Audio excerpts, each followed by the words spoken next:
Hello, hello! Bienvenue sur Jésus Talk, votre rendez-vous d'échange hebdomadaire. Sais-tu ce que c'est que la pierre angulaire? Nous n'allons pas parler de BTP, mais presque. Voyons ce que nous dit la Bible à ce sujet. La pierre angulaire est la pierre principale qui place les fondations d'un édifice. Il s'agit de la pierre la plus solide, la plus soigneusement construite de cet édifice afin de s'assurer qu'il tiendra debout.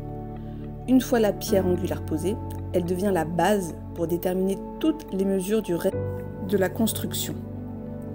Tout est aligné sur elle. Ça te fait penser à quelqu'un, n'est-ce pas? Bah oui, évidemment Jésus. Amen. La Bible décrit à de nombreuses reprises Jésus comme cette pierre angulaire sur laquelle son Église sera construite. En tant que pierre angulaire de l'édifice de l'Église, Jésus est notre norme de mesure et d'alignement. Comme il est dit dans le livre d'Ésaïe, dans Ésaïe 28, versets 16 et 17. C'est pourquoi, ainsi parle le Seigneur, l'Éternel. Voici, j'ai mis pour fondement en Sion une pierre éprouvée, une pierre angulaire de prix, solidement posée. Celui qui la prendra pour appui n'aura point hâte de fuir. Je ferai de la droiture une règle et de la justice un niveau. Ou encore dans Éphésiens 2, versets 19 à 21. Voilà pourquoi vous n'êtes plus des étrangers ou des résidents temporaires. Vous êtes concitoyens des membres du peuple saint. Vous faites partie de la famille de Dieu. Dieu t'intègre à l'édifice qu'il construit sur le fondement que sont les apôtres, ses prophètes, et dont Jésus-Christ lui-même est la pierre angulaire. En lui, toute la construction s'élève, bien coordonnée, afin d'être un temple saint dans le Seigneur et uni à Christ. Nous sommes intégrés ensemble dans cette construction pour former une demeure où Dieu habite par l'Esprit.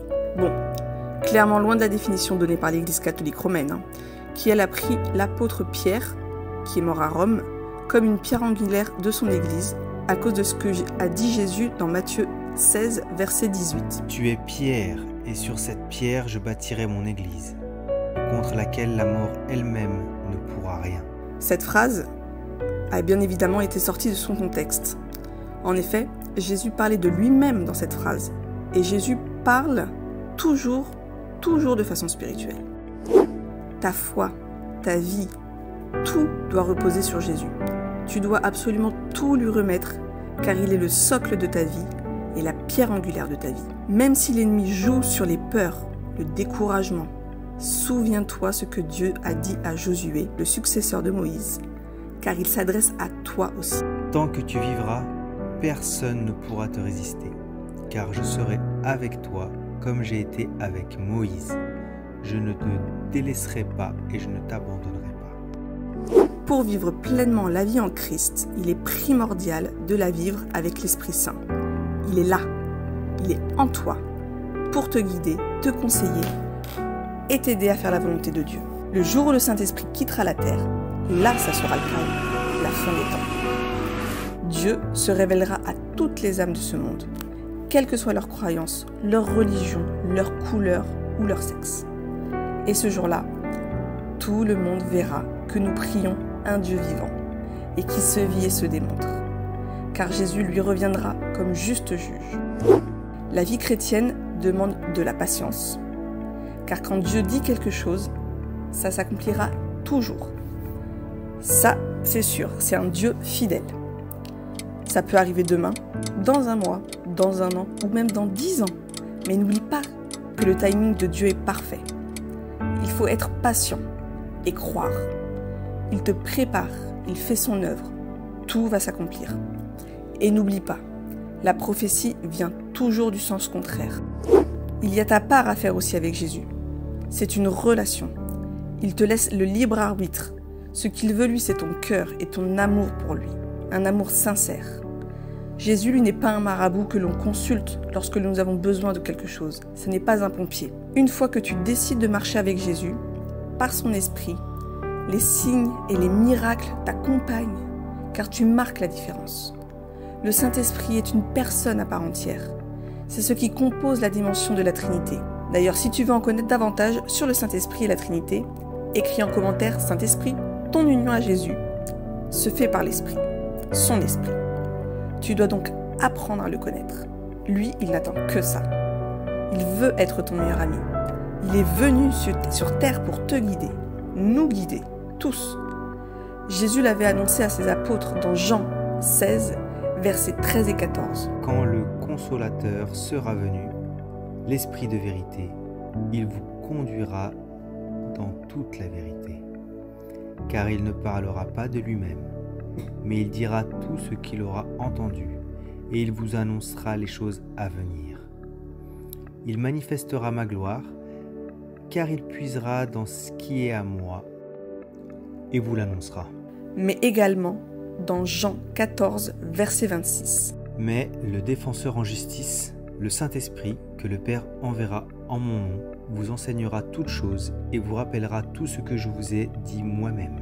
Le Saint-Esprit, c'est un feu brûlant en toi. Et il faut entretenir ce feu. Il faut être brûlant pour Dieu. Voilà également pourquoi Jésus n'a pas blâmé ses apôtres de l'avoir laissé au moment de son arrestation, car il savait que l'Esprit Saint n'était pas encore descendu et ne les avait pas encore remplis.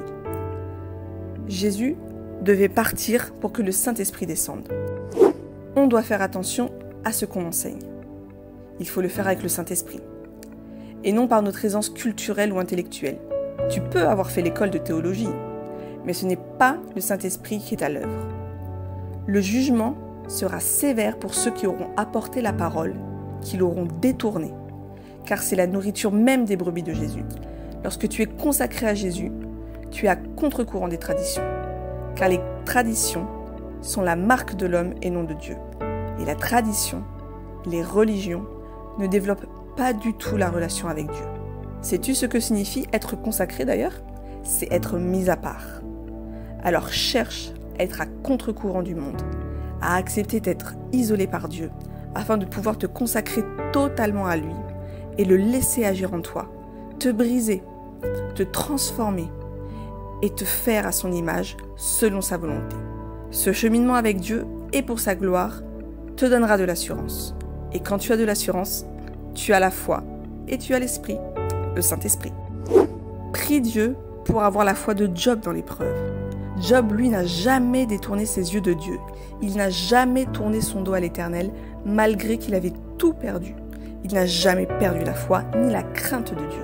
Si tu as envie de connaître l'histoire de Job, écris Storytime Job en commentaire. Dieu, lui, permet des épreuves pour tester et aguerrir ta foi et ta confiance en lui. À toi de ne jamais lâcher sa main et de te rappeler son enseignement. Jésus est un exemple pour nous fortifier justement. Il est passé par toutes les épreuves avant nous. Il a été orphelin, rejeté, incompris, moqué. Il a été tenté à plusieurs reprises par l'ennemi, mais il n'a jamais échoué. Il n'a jamais détourné ses yeux du Père et il est allé jusqu'au bout. Pour toi, pour moi, pour nous et par amour. Tu t'en rends compte? Dans chaque épreuve, il y a une fin qui nous amènera à une nouvelle connaissance. Les apôtres, eux, avaient l'assurance car ils savaient que Dieu était avec eux et qu'ils étaient revêtus de l'Esprit Saint. Et c'est cet Esprit de Dieu qui les utilisait totalement. Pierre, pourtant illettré, savait parler, s'exprimer avec sagesse et instruction et a même su écrire une fois rempli du Saint-Esprit. Pourquoi? Car rien n'est impossible à Dieu. Alors si tu passes par une saison difficile, un désert, prie et demande à Dieu de te donner l'assurance de tenir. N'aie pas honte de demander à Dieu l'assurance de croire en lui, de fortifier ta foi, car il le fera. Cette assurance se place en Jésus, car c'est elle qui sauve, c'est la foi en Jésus qui sauve. Dieu parle à ton âme, et il aime ton âme. Il est avec toi jusqu'à la fin du monde. Comme le disait David, son âme a l'assurance. Alors sois comme David. Parle à ton âme tous les jours. Cultive l'assurance en Jésus, ta foi et ta relation personnelle. La foi, c'est une folie aux yeux des hommes. Alors sois-en fier, proclame-le. L'enfer, lui, est bel et bien réel. Il faut prier pour les âmes autour de toi. Aie de la compassion pour elles et prêche l'évangile autour de toi. Le monde attend ta prière car le monde s'attend à la révélation des enfants de Dieu. On se retrouve la semaine prochaine pour une nouvelle exhortation. Passe une belle semaine avec le Saint-Esprit.